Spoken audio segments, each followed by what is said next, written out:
Das Interview wird sein, ich werde dich ausfragen zu deiner Beziehung zu Robert Walser und der Robert Walser Skulptur und verschiedenen Themen, die mir wichtig sind für das, was hier passiert.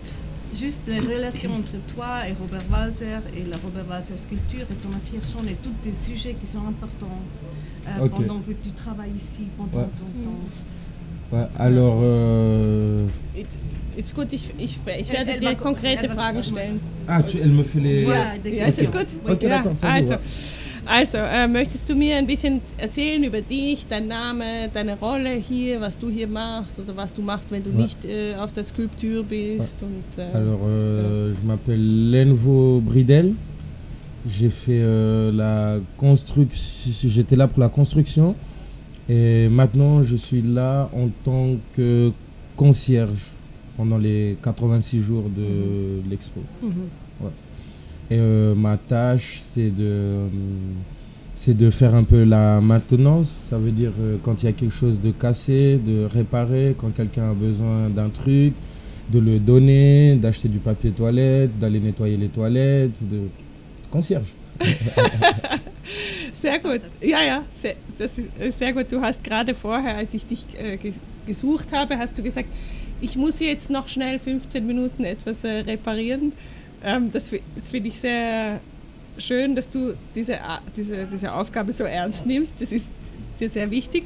Und, aber wie fühlt es sich an, dass du immer gebraucht wirst? Also, du hast immer etwas zu tun, du bist immer da, du musst immer da sein. Wenn du nicht da bist, ist gleich Panik.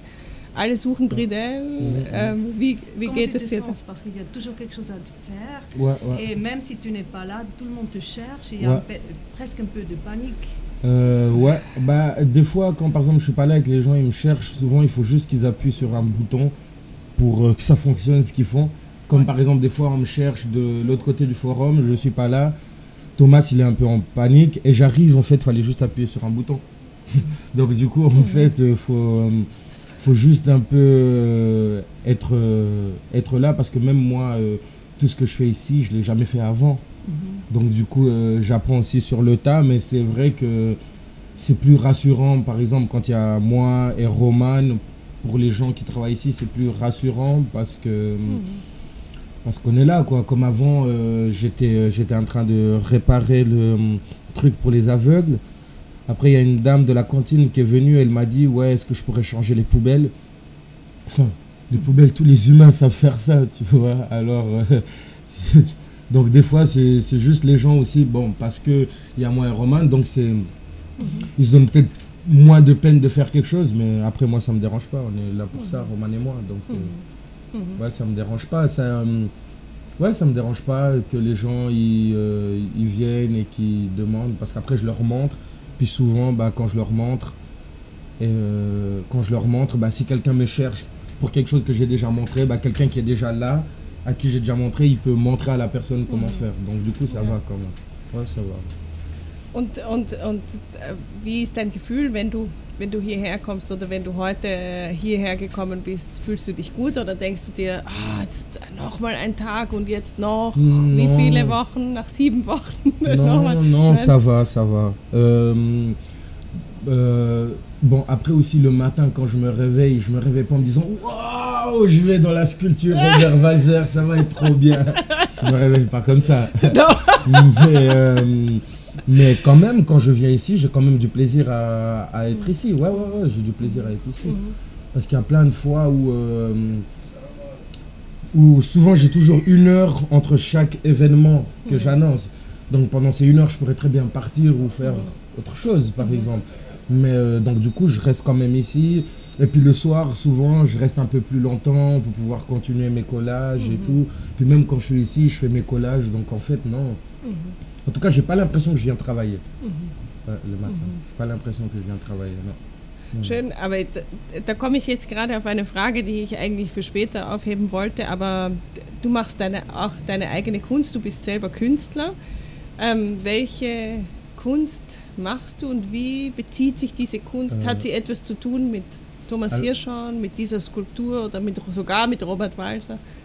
Alors, qu'est-ce que je fais, c'est ça un peu. Oui, et est-ce que ton art a quelque chose à faire avec Thomas Hirsch? Alors, voilà, c'est ça, voilà. Non, alors, mon art a rien à faire avec Robert Walser, à part peut-être le fait que comme Robert Walser, je suis un outsider, donc là peut-être, mais par contre, a beaucoup à faire avec Thomas Hirschhorn, parce que Thomas Hirschhorn, il fait beaucoup de collage.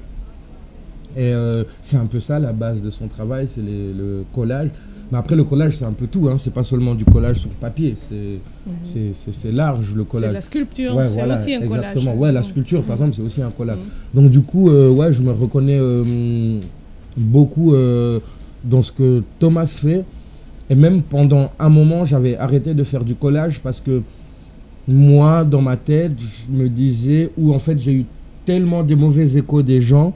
Et puis de moi-même, dans ma tête, je me disais que peut-être le collage n'était peut-être pas un art. Parce qu'à la fin de la journée, tout le monde peut faire du collage. Mais tout le monde ne peut pas peindre comme Picasso, par exemple. Vous voyez. Donc du coup, c'était un peu compliqué pour moi de me dire vraiment que, ok, c'est... Malgré qu'il y a certains collages que je fais, pas forcément ceux d'ici, mais il y a certains collages que j'ai fait dans ma vie où j'ai passé des 5 heures du temps sur le papier, à travailler le papier. Donc du coup...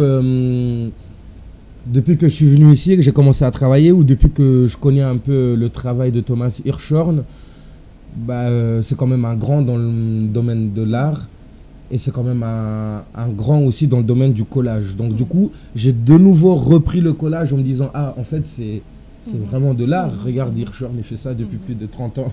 Enfin, donc du coup, c'est vraiment de l'art. Donc c'est pour ça que j'ai un peu repris le collage depuis que je suis ici. Mais sinon, à la base... Avant, j'avais un peu abandonné le collage, je faisais juste... ouais, j'étais juste en tant que styliste, designer, quoi. Donc, je faisais juste des vêtements. Et là, j'ai vraiment repris le collage parce que j'ai vu que Hirschhorn, il se débrouille très bien avec ça. Et si tu vas vers Hirschhorn et que tu lui dis... ouais, tu fais du collage, mais c'est facile, un enfant de 5 ans, il pourrait faire la même chose que toi, il va te dire, bah vas-y, fais-le, alors, tu vois. Donc, du coup, grâce à Hirschhorn, j'ai de nouveau... eu le Kontakt avec le Collage, disons ça. Das finde ich sehr schön, was du sagst über deine Collagen, weil ich habe eigentlich nur eine Collage bis jetzt von dir gesehen oder bewusst wahrgenommen, nämlich war sie auf einer Zeitung drauf, einer der Tageszeitungen, war ein Bild von einer deiner Collagen. Ouais, c'était celui qui était sorti dans le journal, tu dis? Ja, ich glaube. Ouais. Und was mich sehr beeindruckt hat an dieser Collage war eben, dass sie eine ganz bestimmte Stimmung hervorbringt, eine Atmosphäre, ein Gefühl. Ouais. Also, und das ist ja eigentlich auch die Stärke von der Skulptur, ist ja, dass eine Energie geschaffen wird, eine ganz bestimmte Stimmung in der Atmosphäre.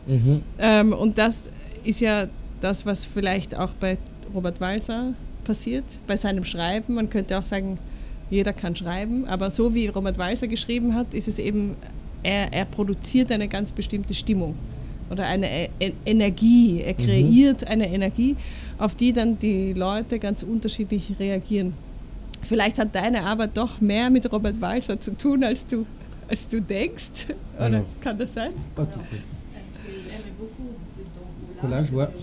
Il apportait une certaine émotion, un certain sentiment, une certaine atmosphère. Et on pourrait aussi comparer avec Robert Walser qui écrit, parce que tout le monde peut écrire, comme tout le monde peut faire la collage. Mais pour produire cette atmosphère, il faut un peu de plus. Alors elle trouve peut-être à la fin ton collage a plus à faire avec Robert Walser qu'on croyait par première vue. Tu te retrouves? Bah oui, je me retrouve. Quand même, après, ça a à voir avec Robert Walser. Moi, je trouve ça a à voir avec Robert Walser, surtout parce que je le fais dans la sculpture. Donc, du coup, tout ce qui m'entoure, c'est Robert Walser un peu, tu vois. Même si on a des visiteurs qui n'ont rien à voir avec Robert Walser, tout ce qui m'entoure, c'est Robert Walser. Donc, du coup, ça a à voir avec Robert Walser parce que comment dire, je vais pas dans la tête à Robert Walser, mais je puise dans ce que on sait de Robert Walser de pouvoir faire quelque chose, justement. Justement, parce que vraiment, quand je fais des collages, j'ai pas vraiment... si la dernière fois on m'avait donné un thème, parce que je devais faire un collage là pour le gymnase, donc on m'avait donné un thème, la révolution, donc du coup, mais sinon quand je fais vraiment un collage, j'ai pas de thème. D'habitude quand je fais des collages, en fait, je fais des trucs du style où, tu vois, je marche pendant la journée et bah, je ramasse pas des trucs, mais je trouve des trucs, par exemple dans le bus, je vois... une feuille où c'est écrit, je sais pas, où il y a une publicité, alors je vais l'arracher, je vais la mettre dans ma banane, je vais prendre le train, je vais payer mon ticket de train, peut-être pendant que je prends le train, dans le ticket de train, il y aura des numéros, des suites de numéros qui vont me plaire, donc du coup je vais garder le ticket de train. Et vraiment, le but de mes collages, c'est vraiment d'essayer de toujours prendre ce qui m'entoure. Donc du coup, ici, ça a surtout à voir avec Robert Walser, parce que je prends ce qui m'entoure ici, quoi. Ouais. Ça veut dire les pièces de théâtre, ça peut être un commentaire de quelqu'un qui dit quelque chose sur Robert Walser, donc du coup je le réécris. Ça peut être une poésie que j'ai entendue par rapport à Robert Walser, ou ça peut juste être quelque chose qui n'a rien à voir avec Robert Walser, mais qui a été pensé dans la sculpture pour Robert Walser. Ouais. Donc du coup, ça a à voir quand même, parce que ça a été pensé ici. Ouais, c'est dans ce sens-là. Ouais. Ja, schön. Und du spielst auch im Theater mit, im Robert-Walser-Theater. Ja. Ist das eine Kunstform, die dir etwas bedeutet, oder ist sie jetzt wichtig geworden, seit du bei dem Theater mitmachst, oder welchen Bezug hast du zum Theater? Le théâtre. Oui, est-ce que c'est devenu maintenant quelque chose d'important pour toi, le théâtre, ou c'était toujours, tu aimais toujours le théâtre, tu as toujours, alors j'ai toujours aimé le théâtre, mais j'ai jamais fait du théâtre. Ouais, j'ai jamais fait du théâtre. Quand j'étais à Paris, là, parce qu'avant de venir ici, j'étais à Paris, je voulais commencer des cours de théâtre, d'improvisation, mais finalement, j'ai pas pu commencer. Donc, du coup, j'aimais vraiment bien déjà le théâtre, mais j'ai jamais pu en faire. Et donc, du coup, faire ici, ça me plaît assez bien, même si c'est pas le théâtre classique qu'on a l'habitude de voir. Et puis après, moi aussi, je pense pas que je cherche un théâtre classique qu'on a l'habitude de voir. Donc du coup, c'est vraiment bien, parce que peut-être, après, ici, si j'ai du temps, pourquoi pas prendre des réels cours de théâtre. Parce que, en fait, moi, ce que j'aime bien avec le théâtre, c'est... Là, on parle de Robert Walser, mais le théâtre, c'est quand même... Je trouve, par exemple, pour les gens qui travaillent avec du monde, comme par exemple, des gens qui travaillent avec du monde. Je trouve que c'est pas mal d'avoir un peu ce truc de théâtre, parce que si par exemple quelqu'un est timide, si tu es timide et que tu fais par exemple du théâtre, tu t'ouvres plus déjà. Et aussi tu as ce truc où je pense que ça t'apprend à t'exprimer avec les gens, même si peut-être je sais bien m'exprimer, mais ça t'apprend quand même à t'exprimer à des gens, et puis surtout avoir... t'exprimer différemment, parce que on s'exprime pas toujours avec la même personne de la même manière, même si on utilise les mêmes mots. Donc du coup, je trouve vraiment ça bien. Et puis je trouve en tant que, je sais pas, peut-être artiste, c'est bien d'avoir un peu une notion de théâtre dans son truc, pour juste pouvoir être à l'aise avec les gens et pouvoir parler. Ouais. Donc du coup, c'est important. Das heißt, Theater ist auch eine Form der Kommunikation, um mit anderen Leuten in Kommunikation zu kommen. Ich möchte Bezug nehmen auf etwas, das Margret Wick gesagt hat in dem Interview, das ich mit ihr geführt habe. Und zwar hat sie gesagt, durch die Skulptur ist aus den Randständigen Kunst geworden. Sie hat gesagt, les marginaux sind zur Kunst geworden durch diese Skulptur. Les marginaux. Par la sculpture, les gens qui vivaient à la marche sont devenus aussi une pièce d'art. Ouais. Une partie de l'art. De l'art. Und weil du jetzt auch gesagt hast, in Bezug auf das Theater schafft es zu kommunizieren mit Leuten, die zum Beispiel nicht dazugehören oder die sich nicht als Künstler oder Künstlerinnen verstehen, aber die man sozusagen durch das Theater mit einbeziehen kann, oder die lernen können, sich auszudrücken. Und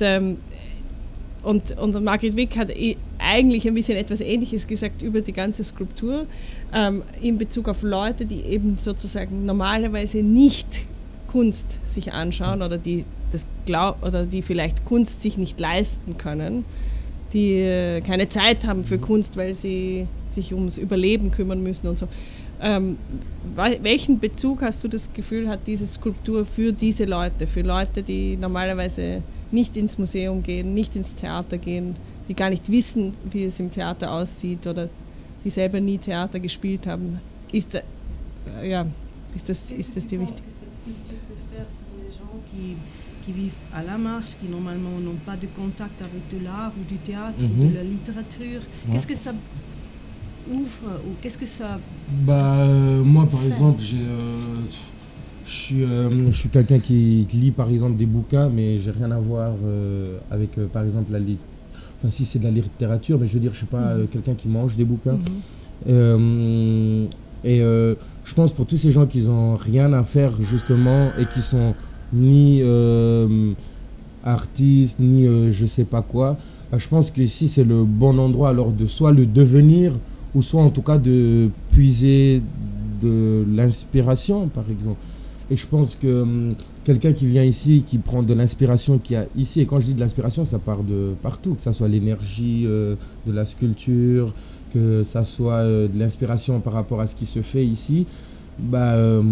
La personne, même si elle ne l'utilise pas dans l'art, elle peut l'utiliser aussi dans sa vie quotidienne, par exemple. Donc du coup, je pense que tous ces gens qui n'ont rien à voir avec l'art, quand ils viennent ici, je pense vraiment qu'ils apprennent beaucoup. Et tous ces gens qui ont à voir quelque chose avec l'art, quand ils viennent ici, ils peuvent aussi apprendre beaucoup. Donc du coup, c'est vraiment... c'est vraiment dans les deux sens, parce que ici, c'est quand même, il y a plusieurs formes d'art mélangées. Moi, je trouve, en tout cas.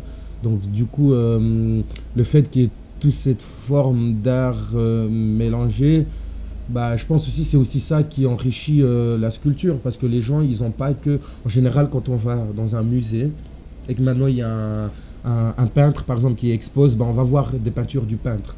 On va pas... si tu as des musées ou tu as des expositions où le concept, c'est de mélanger plusieurs artistes, justement.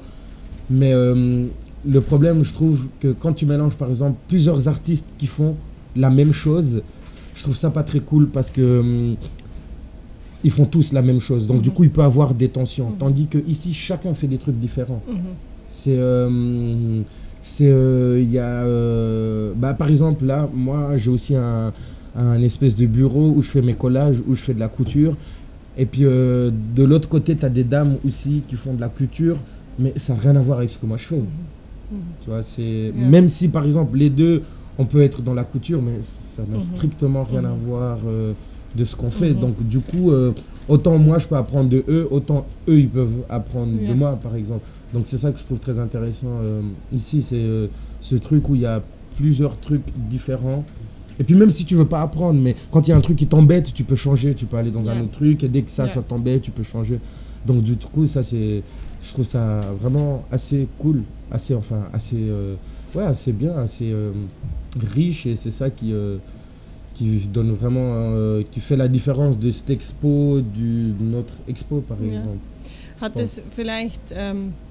Hat dieses Phänomen vielleicht auch etwas zu tun mit dem, was Thomas hier schon Erfolg bzw. Scheitern nennt oder Misserfolg?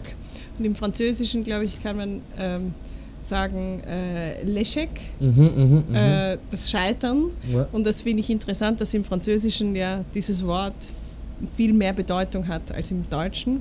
Es ist eben nicht nur negativ, sondern es ist eben auch der Name eines Spiels, das eigentlich ja sozusagen sich immer auseinandersetzt mit der Möglichkeit des Verlierens, aber eben auch des Gewinnens. Und ist es vielleicht so, dass eben diese Freiheit zu lernen und alle dürfen und können das machen, was sie wollen, ohne dass es sozusagen immer das Gleiche ist oder es verglichen wird, dass das eben auch damit zu tun hat, dass es nicht diese Regeln gibt, die sozusagen zum Erfolg führen oder diese Erwartung, dass man erfolgreich sein muss. Je te demande si ce phénomène qu'on peut apprendre ou pas, ou qu'on peut inspirer une autre personne, a quelque chose à faire aussi avec cette tension entre l'échec et le succès que Thomas Revendique, ouais. Revendique toujours, et que c'est aussi en français, c'est plus intéressant qu'en allemand, parce que échec n'est pas seulement le mot pour ne pas avoir le succès, mais aussi le nom de jeu. Peut-être cette atmosphère de cette invitation de jouer avec cette tension, peut-être quelque chose qui joue plus en français. Ouais, c'est vrai, c'est vrai. Bah là, par exemple, là, quand tu dis ça comme ça, je me dis que aussi peut-être, voilà, que peut-être Thomas, quand il est dans le mode où il dit c'est un échec, bah c'est peut-être vraiment en fait plus, c'est vraiment plus un rapport peut-être comme le jeu d'échecs. Ça veut dire c'est un échec, je suis en échec, faut que je trouve une solution pour mon roi, donc faut que je le bouge pour plus être en échec. Parce que quand même, il le dit assez souvent. Donc tellement il le dit, je pense pas qu'au final ça reste des réels échecs.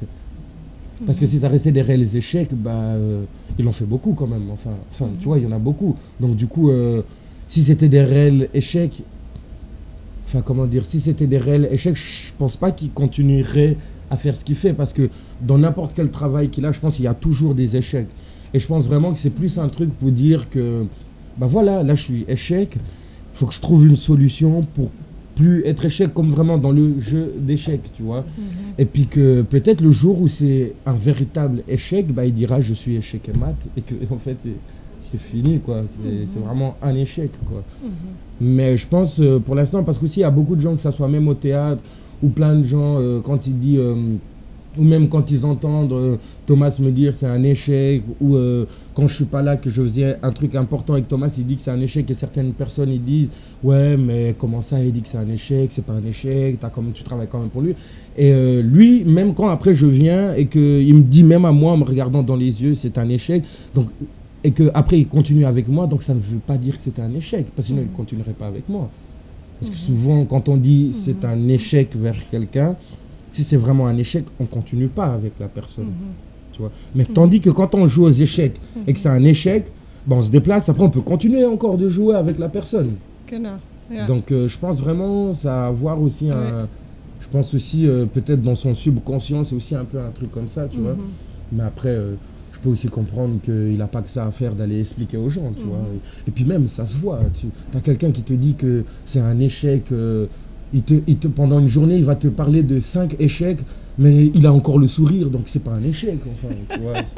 Dann ist vielleicht das Scheitern, l'échec, ist vielleicht einfach Teil des Lebens oder Teil des Spiels und ist eben auch produktiv. Also es ist zwar ein Échec, aber das Spiel geht weiter. Je pense aussi que justement le fait que ça soit un échec, ça, enfin quand quelqu'un te dit c'est un échec, ou en tout cas quelqu'un comme Thomas, je pense aussi ça peut te pousser à faire un peu mieux, justement. Tu dis ah ok, c'est un échec, alors parce que il dit peut-être souvent que c'est un échec, mais quand c'est bien il le dit aussi.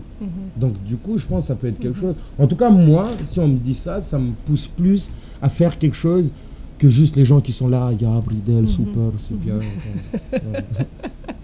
Und das heißt eigentlich, die Skulptur und die Leute, die hier sind, die können eigentlich nicht scheitern. Also sie können sie eigentlich nicht scheitern im Sinn von, dass sie einfach nur etwas Negatives mitnehmen oder dass etwas Negatives herauskommt. Oder? Alors ça veut dire qu'à la fin, tous les gens ici qui sont impliqués peuvent pas perdre le jeu d'échecs, parce que c'est pas quelque chose de négatif qu'ils vont prendre avec, mais parce que c'est toujours ce jeu et ça continue toujours.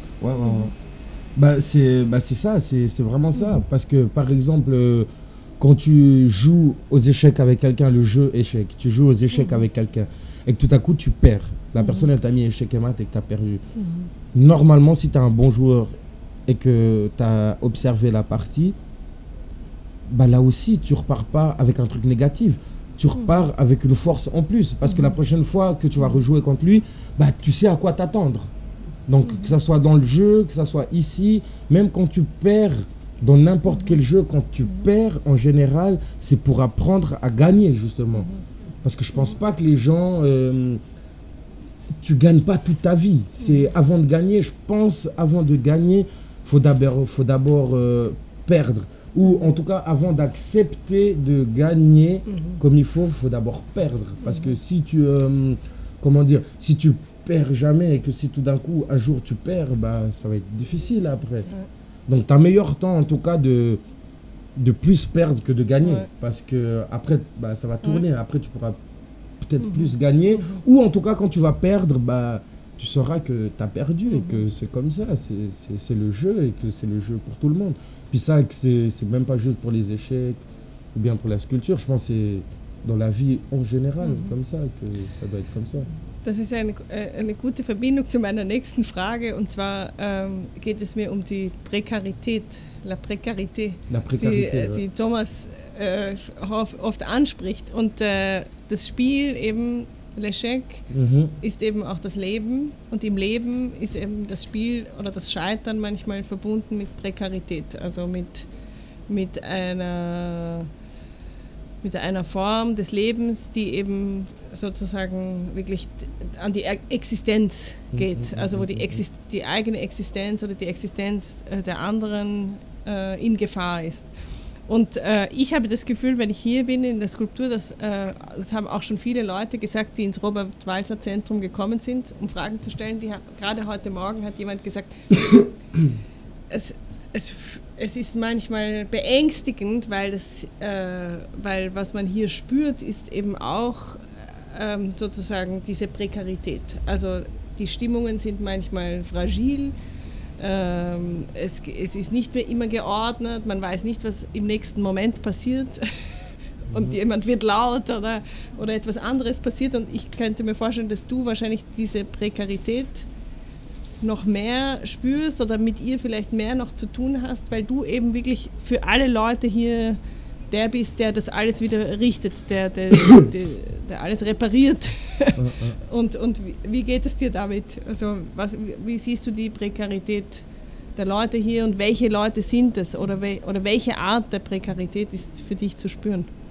Alors, Jules parle que cette richesse de cette sculpture vient aussi parce qu'il y a cette relation entre le jeu avec échec, qui est bien sûr aussi liée à cette réelle situation existentielle de la précarité, qui n'est bien sûr pas un jeu, qui est très grave, et que Thomas arrive à faire ces liens entre le jeu et aussi cette acceptance d'apprendre quelque chose, mais aussi avec cette situation existentielle que ta vie est plus fragile.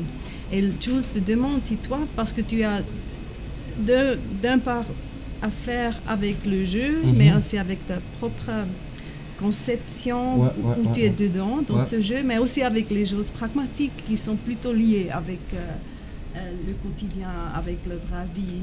Et comment tu te retrouves là, ici? Comment je me retrouve ici? Ce jeu et la vraie précarité, ou la vraie précarité, comment tu la sens aussi ici?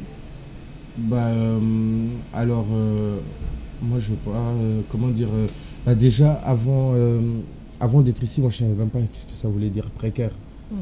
Alors Thomas s'est dit précaire, c'est quelque chose qui ne dure pas dans le temps, mais par contre il ne veut pas utiliser le vocabulaire éphémère. Donc alors vraiment, je suis vraiment pas encore assez comment dire, assez au clair avec la précarité et puis ce qui est éphémère. Mais moi en tout cas, comment dire, moi en tout cas, parce que nous par exemple, en tant que par exemple en tant qu'artiste soi-disant, la plupart des choses que je fais moi, c'est des choses de toute façon qui ne durent pas dans le temps. Mais quand je dis qu'il ne dure pas dans le temps, c'est-à-dire qu'il ne dure pas dans le temps avec moi. Ça veut dire moi je le fais, après une fois que j'ai fini de le faire, soit il est vendu, ou soit il est transformé en vêtement et après il est vendu. Donc au final ça ne dure pas dans le temps, mais dans le temps que moi j'ai avec le collage ou le vêtement. Comme par exemple pour moi je trouve aussi que on dit que les mouches elles sont éphémères parce qu'elles savent qu'elles vont naître, elles vont faire 2-3 jours, après elles vont mourir. Mais alors ça on peut l'appliquer pour tout le monde, ça veut dire que les humains aussi on est éphémères finalement. Parce qu'il n'y a personne qui reste toute la vie. Aber jetzt zum Beispiel in diese... Ja, Moi, j'entends Thomas, il dit toujours que la précarité est faite par les hommes et l'éphémère est un état de nature.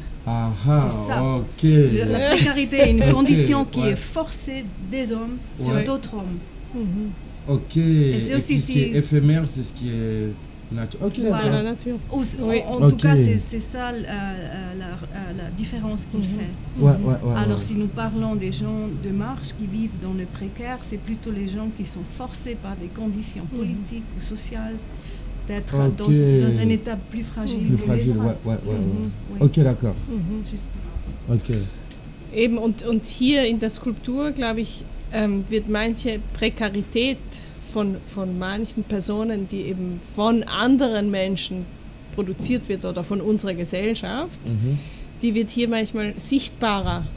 Weil oft, ja, wenn wir eben im Museum sind oder im Theater, dann sehen wir gar nicht, dass es die Prekarität für gewisse Menschen gibt. Und hier, glaube ich, spüren wir sie einfach die ganze Zeit. Es ist so eine Art Prekarität, die eben das Instabile hervorbringt. Dass eben eine Situation sich von einer Minute zur anderen ändern kann und dann muss man irgendwie reagieren. Und ich glaube, wir sind alle, wenn wir hier sind auf der Skulptur, dann spüren wir alle, dass wir eigentlich mitverantwortlich sind für die Prekarität, die für gewisse Leute mehr spürbar ist als für andere. Ici, dans le cadre de l'art, la précarité est plus visible. C'est ça que Thomas produit avec nous. Et par contre, si tu es dans un musée ou dans un théâtre normal régulier, ça ne se voit pas. C'est vrai. Et c'est pour ça peut-être aussi que s'il y a des visiteurs, ils comprennent peut-être que la précarité a quelque chose à voir avec eux aussi. Une certaine responsabilité. C'est ça qui peut être l'effet aussi de ce... c'est vrai. Gut, also machen wir weiter, bevor wir zu heiß haben. Das hilft schon. Wir sind bald fertig. Und zwar, was mich noch interessiert, ist, dass ob du das Gefühl hast, dass die Skulptur oder die Kunst, das Kunstmachen von Thomas, ob es etwas Widerständiges hat, etwas oppositionell, ob es etwas oder ob er es einfach in den Raum stellt oder ob du das zum Beispiel mit deiner Kunst auch sagen kannst. Machst du etwas, das wirklich widerständig ist, das wirklich eine Kritik äußert an der Politik oder an der Gesellschaft oder ob du das so sagen würdest? Que la sculpture même a quelque chose de résistant. Est-ce que ça a un reflet ou un écho dans ton propre art? Est-ce que tu veux aussi, avec ton art, peut-être critiquer et commenter notre société, notre temps? Moi, dans ce que je fais, c'est vraiment un peu ça. J'essaye... j'ai pas la patience d'écrire des bouquins. Donc, du coup, alors... dans mes collages ou par exemple dans mes vêtements, c'est quand même toujours des trucs où je prends position avec ce qui se passe dans la vie réelle, c'est-à-dire c'est vraiment, j'utilise aussi vraiment mon art pour un peu critiquer ce que j'aime pas ou ce que je trouve qui va pas, ce que je trouve qui est pas bon. Mais après, tu vois, je suis pas le genre de personne qui va critiquer des trucs avec une pancarte, par exemple, tu vois, qui dit du style... enfin, tu vois, je fais des trucs, mais c'est à la personne qui le lit ou qui le porte d'essayer de trouver, tu vois. Je fais pas des trucs où j'explique que le message, c'est ça. Tu vois, parce que vraiment, je trouve, je suis personne pour essayer d'ouvrir les yeux aux gens. Donc du coup, alors je le fais plutôt à travers moi, mon truc à moi, tu vois. Et après, si quelqu'un va me demander « Ah, mais pourquoi ça, t'as fait comme ça ?» Je vais lui expliquer « Ah, j'ai fait ça comme ça parce que j'ai pris position par rapport à ça, par rapport à ça. » Si quelqu'un il vient et me demande « pourquoi, je sais pas, pourquoi maintenant tes nouveaux vêtements ils coûtent plus cher ?» Bah écoute, mes vêtements maintenant, ils sont biodégradables, donc du coup, tu peux les laisser dans la forêt, enfin, tu peux faire ce que tu veux avec mes vêtements, ça fait pas du mal à la nature, tu vois. Il n'y a pas des gens il y a pas des grands-mères ou des enfants qui travaillent pour le canton. Donc du coup, ça, c'est des trucs aussi quand même où je prends position, mais que voilà, quoi, c'est pas sur mon étiquette de mes vêtements, par exemple, où je vais écrire ce vêtement est bon pour la nature. Enfin, je fais pas des chepises comme ça, quoi. Si la personne elle me demande pourquoi c'est plus cher, bah, je vais lui expliquer que voilà, c'est un truc bio et tout, mais c'est pas moi qui va commencer à, tu vois, vraiment j'essaie pas de changer quelque chose, tu vois, je change pour moi, mais après ça appartient aux gens de vraiment de faire comme ils veulent. Donc du coup par exemple là, ce que Thomas il a fait, le genre de truc, par exemple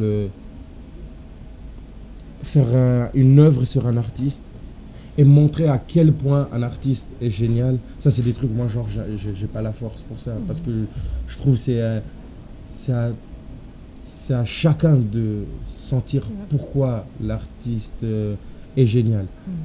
Parce que quand tu vas faire une œuvre comme ici et que finalement tu laisses la possibilité au public de voir que l'artiste est génial, c'est presque, pour moi en tout cas, c'est très bien ce qui se passe ici, mais c'est presque comme si tu obligeais les gens à savoir ce qui est de l'artiste.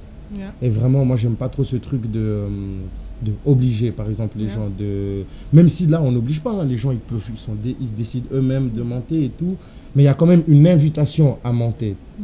Tu vois, il y a quand même vraiment une invitation à monter. Et ça, c'est le genre de truc que moi, par exemple, je le fais pas tant que ça. Par exemple, quand je fais mes défilés ou des trucs comme ça, enfin, c'est vraiment... Je le fais, et puis voilà, s'il y avait des gens qui étaient là, il y a des gens qui étaient là, s'il y avait personne, il y a personne, mais je fais juste vraiment, ouais, j'essaye pas, comment dire, vous voyez par exemple un exemple, peut-être rien à voir, mais Jésus, il a essayé de prendre beaucoup de gens avec lui pour faire le bien, ça veut dire, mais il n'a pas laissé, d'après moi, il n'a pas laissé aux gens d'eux-mêmes de faire le bien. Il a voulu montrer aux gens comment faire le bien. Ben, ça n'a pas fonctionné. Ça n'a pas fonctionné. Pourquoi? Parce que les gens, ils veulent faire les trucs de eux-mêmes. Tu vois, et puis même, je trouve que c'est plus joli de faire un truc de toi-même que juste parce que tu étais dans une condition, comme par exemple la sculpture, et tu dis, ah bah tiens, je vais aller lire Robert Walser. C'est bien aussi, c'est très bien aussi. Mais je trouve que c'est pas le même... c'est pas le même intérêt que quelqu'un qui est vraiment intéressé de soi-même, tu vois. Donc du coup, après tu as des gens aussi qu'il faut orienter. Donc on peut aussi dire que la sculpture, elle est là pour orienter les gens vers Robert Walser ou vers certaines formes d'art. Donc là, ça va encore. Donc c'est une sorte d'orientation. Mais moi, vraiment, dans ce que je fais, j'essaie vraiment de pas trop montrer le chemin aux gens, parce que moi, vraiment, je déteste quand on me montre un chemin. Je déteste quand on me dit brider, enfin, non, je déteste vraiment quand il y a un chemin à prendre. Donc du coup, vraiment, alors moi, j'essaie de transmettre dans mes trucs, bah, c'est je fais, et les gens, ils comprennent comment eux, ils veulent le comprendre. Après, si vraiment, il y a très peu d'explications dans les trucs que je fais. Quand je fais quelque chose, vraiment, c'est très peu d'explications, parce que j'essaie vraiment de donner la possibilité aux gens d'avoir eux-mêmes leur propre idée de moi ou de ce que je fais. Qu'elle soit juste ou qu'elle soit mauvaise, tu vois, mais c'est une Idee quand même. Ich glaube, das ist ja auch das, was die Leute hier so erleben. Wenn Leute kommen, dann sagen sie entweder, oh, das ist so toll und es fühlt sich gut an, oder sie haben irgendeine ganz besondere Interpretation davon, was hier gemacht wird oder was hier passiert. Aber gleichzeitig gibt es auch Leute, die sagen, das c'est la folie. Das ist der Wahnsinn. Hier, es ist Chaos, man weiß nicht, wohin man gehen soll, es gibt keine Anleitung, es gibt kein Rezept, wie man das lesen soll, die Skulptur und so weiter, und sie empfinden das als verrückt, also als totaler Wahnsinn. Und ich finde das gerade die Stärke von der Skulptur, dass es eben sozusagen gerade eben keinen Weg vorgibt, nicht sagt, ja, so muss man es lesen oder so muss man sich verhalten, sondern dass eben über diese Verrücktheit eigentlich man selber auf sich selbst zurückgeworfen wird und dadurch vielleicht einen anderen Blick auf die Realität bekommt, wie es sozusagen auch dem Wahnsinn ja zugesprochen wird. Also man hat ja auch von Robert Walser gesagt, dass er wahnsinnig ist, oder zumindest war er in einer Psychiatrie und war mit Schizophrenie diagnostiziert. Und vielleicht glaubst du, dass dieser Wahnsinn oder diese Verrücktheit, dass die eben wichtig ist oder dass das vielleicht auch das ist, was Thomas hier schon von Robert Walser übernimmt oder was hat das für eine Bedeutung? Alors il y a comme les deux réactions du public. D'un côté, les gens qui aiment beaucoup, qui trouvent qu'ils se retrouvent là-dedans, qui aiment beaucoup l'atmosphère et l'énergie, et d'autre côté, les gens qui trouvent c'est un bordel, c'est un chaos, on se perd, on est perdu. Et Jules trouve que c'est vraiment aussi la force de cette sculpture qu'il nous confronte avec, qu'il nous invite à trouver une propre opinion à nous-mêmes, qu'on ne peut pas dire que ça veut dire ça ou ça, mais qu'il faut trouver son propre sens dans cette chaos, cette ouverture. Et ça peut-être c'est aussi un reflet de la situation même de Robert Walser qui a été diagnostiqué par la folie, d'être schizophrène.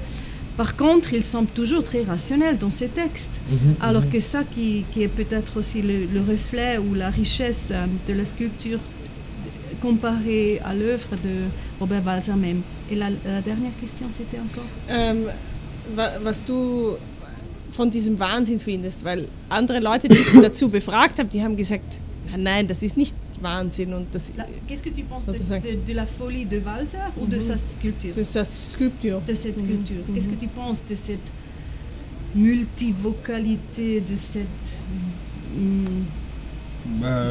chaos ou folie qui est l'expérience de cette sculpture?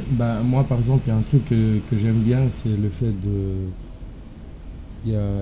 de surcharger les trucs. Tu sais, il y a beaucoup de trucs à faire, tu vois. Et en fait, le truc, c'est simple, c'est presque comme je disais avant, c'est les gens, quand on leur donne justement, je pense, beaucoup de trucs à faire, enfin, quand ils ont plusieurs possibilités, j'ai l'impression que c'est là où justement ils se perdent, tu vois. Si maintenant on aurait juste fait un truc et qu'il y aurait juste une salle, et il y aurait juste le syndrome Robert Walser, par exemple, je pense pour certaines personnes, ça serait plus simple pour leur cerveau, tu vois.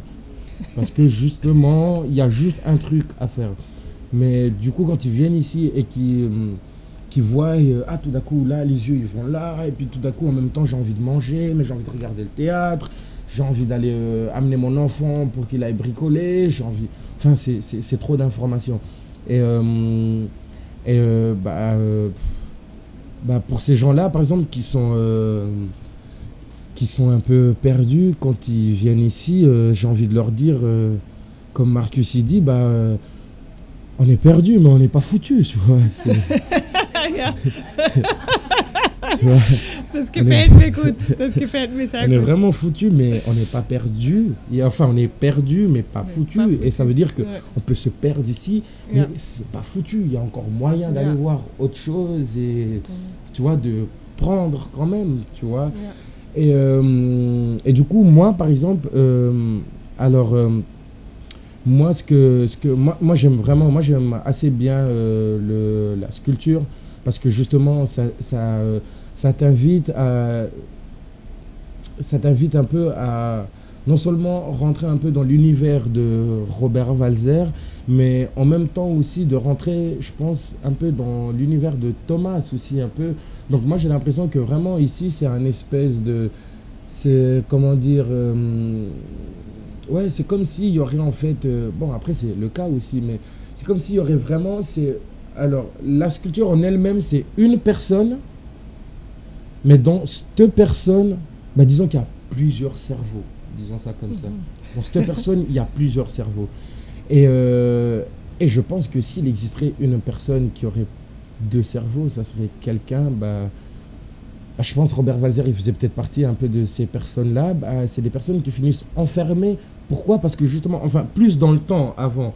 Maintenant, je pense qu'un Robert Walser, il serait peut-être même pas enfermé, parce que les idées, elles seraient bonnes.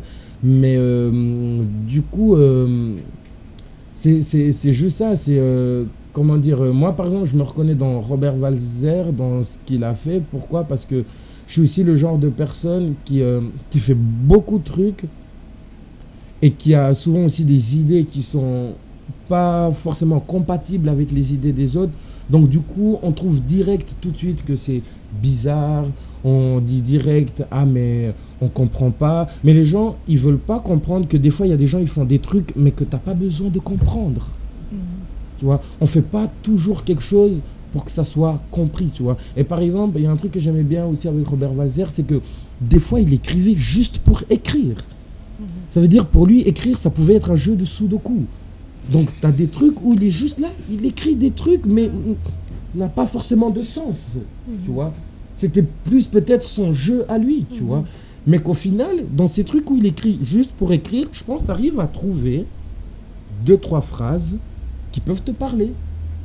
Ou qui peuvent ne pas te parler. Et puis, moi, je trouve que c'est très bien quand quelque chose ne te parle pas. Parce que ça veut dire que ça ne te parle pas. Donc, c'est aussi très bien. Tout ne doit pas toujours parler aux gens. Donc, vraiment, moi, par exemple, on va revenir à quand je disais se perdre. Moi, par exemple, vraiment, moi, en tout cas, je pense comme ça. Moi, plein de fois, je me perds dans mes pensées ou dans mon art pour pouvoir trouver justement une direction. Parce que si tu sais où aller, mais enfin, tu vois, tu vas faire toujours la même chose. Donc du coup, des fois, vraiment, que ça soit même dans ma tête, ou je fais des trucs que j'ai pas l'habitude de faire pour essayer de me perdre, pour trouver quelque chose à faire. Tu vois. Donc du coup, c'est... bon. Et je pense, des gars comme Robert Walser, c'était ce genre de mec, tu vois. Il va essayer d'aller loin dans sa pensée pour voir le bout, pour pouvoir dépasser cette fin-là, tu vois. Et les gens, ils veulent pas des gens comme ça, tu vois. Parce que si on serait tous comme ça, malheureusement, ça serait le chaos. Tu vois, si on serait tous des Robert Walser, je pense vraiment que ce serait le chaos. Donc du coup... ça, c'est la folie. Ouais, voilà, c'est ça. Et puis après, je suis désolé, mais... pas obligé, tu vois, mais je pense que quand tu es un artiste, après c'est ça, hier je parlais et je disais un truc faux, un peu, que quand tu es un artiste, tu es presque obligé d'avoir un bon background avec toi pour pouvoir bien travailler, tu vois. Et Marcus, il m'a dit non, c'est faux, parce qu'il y a des gens qui n'ont pas de background, mais parce qu'ils n'ont pas de background, ils font quelque chose de bien, tu vois. Et c'est justement, comment dire, c'est justement ça, là c'est l'inverse, tu as des gens comme Robert Walser qui ont un gros bagage, et bah quand ils veulent ouvrir leur bagage, bah ça va pas, parce que les gens, c'est trop pour les gens, tu vois, les gens ils sont dans leur petite bulle, ils sont dans leur petit truc, et puis ouais, c'est embêtant. Parce que moi aussi, je pense, si par exemple je serais un écrivain et que j'écrirais tout ce qui me passe dans la tête, mais des gens me prendraient pour un fou. C'est clair. Et puis des gens comme Robert Walser ou des gens comme Thomas ou des gens peut-être comme moi, bah on est là, on n'a pas de filtre, tu vois, on fait les choses comme on veut les faire, tu vois. Et ça, je pense que vraiment tout le monde n'est pas prêt à accepter ça, tu vois. Donc du coup aussi... moi, je comprends quand quelqu'un, il aime pas ce que je fais, tu vois. Je suis pas là pour dire que ce que je fais, c'est le meilleur truc, tu vois. Mais je comprends quand quelqu'un, il dit qu'il aime pas. Mais voilà, tu as des gens...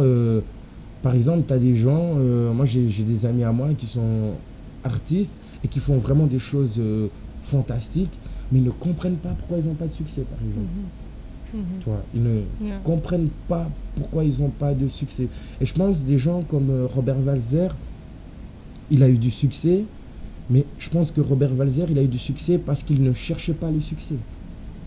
Tu vois, c'est que pour ça, je pense que Robert Walser, il a vraiment eu du succès.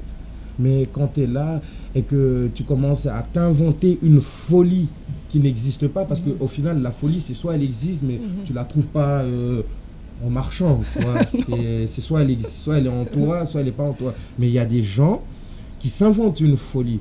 Et ben ça, c'est des gens qui, pour moi, je trouve qui se perdent beaucoup trop dans leur art, et que c'est des gens qui, au final, ils vont pas forcément avoir du succès, parce que justement, c'est des gens, ils s'inventent des folies où ils veulent absolument réussir. Tu vois. Donc Et là, c'est vraiment dans le truc où moi, en tout cas, je me retrouve dans Robert Walser. Après, je dis pas que je ne suis pas à la recherche de succès, parce que je pense que ça serait faux. Tout le monde veut quand même un peu avoir un peu de succès dans ce qu'il fait. Mais après, il y a différentes formes de succès. Moi, pour moi, le succès, ça ne serait que de se lever tous les matins de bonne humeur, et puis de faire des collages, et puis aussi de vivre un peu. Ça ne veut pas dire pour moi avoir le succès que je dois être extrêmement connu, par exemple. Tu vois. Donc c'est là après où les gens ils se trompent un peu. Ou voilà, moi je me reconnais dans Robert Walser, vraiment, où je me dis, bah, ce mec, il cherchait pas à être grand. Il est devenu grand parce qu'il devait l'être, mais il ne cherchait pas à l'être. Tu vois. Moi je pense. Also, jetzt kommen wir gleich zur letzten Frage, und zwar, jetzt hast du viel erlebt schon in diesen, ich glaube, 7 Wochen oder fast 8 Wochen, gell? Und jetzt, wie viele sind es noch? Noch 5? 5. Noch 5. 5 Semaines. Ah, ok, d'accord. Okay. Noch 5 Wochen sind es. Was ist denn, hast du ein Ziel oder was möchtest du erleben in diesen 5 Wochen? Oder möchtest du nachher, wenn das vorbei ist, dir denken, das möchte ich mitnehmen für deine eigene Arbeit oder für dein Leben? Oder gibt es ein Ziel? Ouais. Qu'est-ce que est ton but, ou qu'est-ce que tu aimerais prendre avec comme expérience de ça? Qu'est-ce que j'aimerais prendre avec comme expérience?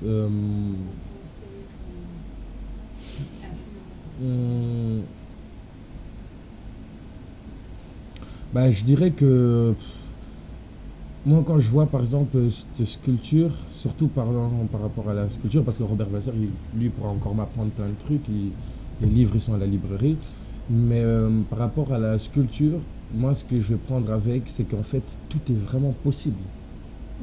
Parce que Thomas, quand il a imaginé ce projet, il n'avait pas un franc. Tu vois. Et en attendant, bah, le projet il est quand même là, les choses se font, les gens sont engagés, les gens, donc du coup vraiment ce que je vais prendre avec moi, c'est que tout est possible. Et puis après je vais aussi encore prendre un peu un petit truc de Thomas, c'est que je vais demander le même engagement dans mes projets, enfin je vais demander aux gens avec qui je travaille le même engagement que moi j'ai pour mes projets, ou sinon alors on ne travaille pas ensemble. Parce que je trouve que c'est que comme ça. Même si au début je trouvais ça difficile, parce que je trouvais difficile, tu ne peux pas demander à quelqu'un de t'engager dans ton projet comme toi tu t'engages. Je trouvais que tu ne peux pas faire ça. Mais maintenant, en étant de plus en plus ici, je comprends en fait que c'est que en demandant à quelqu'un de s'engager à 100% à ton projet comme toi tu t'engages, que ça peut bien se passer finalement.